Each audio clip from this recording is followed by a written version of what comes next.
welcome back to my channel. I'm Maggie. Today we're breaking down another common phrase you might hear a lot at work, in school, or even in everyday life. Today at work, one of the teachers said, you know, to put it in perspective, it's really not that bad.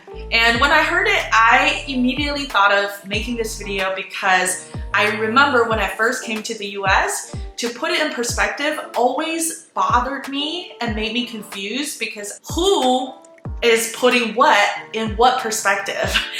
So this phrase is definitely one of the harder ones. So let's explore, and we're going to break down what it means and also teach you how to use it in daily life to sound more natural and more American. Let's get down to it. So first, let's talk about the word perspective. Perspective refers to a particular point of view or a specific way to look at something.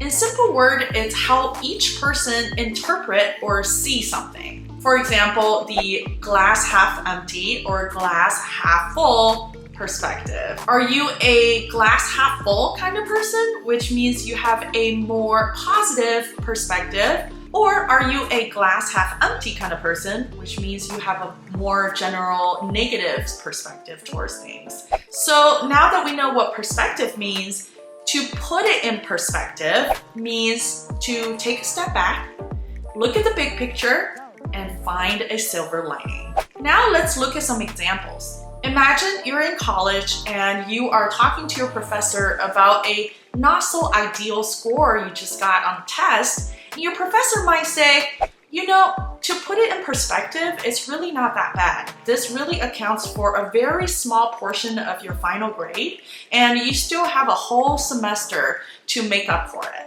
So what this professor really means is that look at the bigger picture.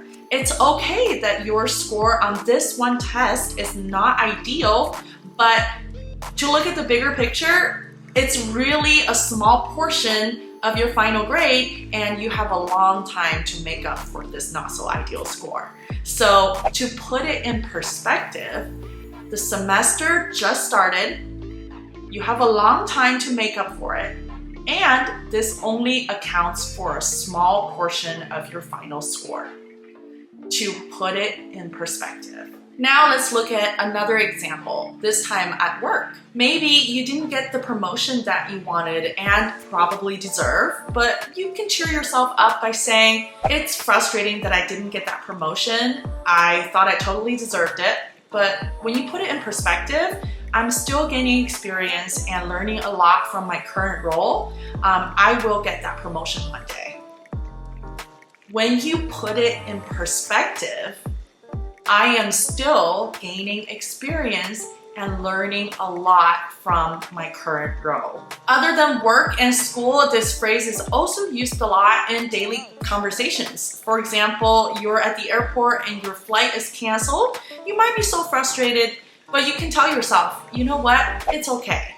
When you put it in perspective, it's just a little delay, or when you put it in perspective, I can just book another flight. When you put it in perspective, or to put it in perspective, I'll just book another flight. If you understand what this phrase means and feel comfortable to use it in your daily speech, please leave a comment down below on a sentence that you made up using this phrase. We would like to see your phrase. So thank you so much for watching. I hope to see you again here on this channel. I will see you in my next video. Bye.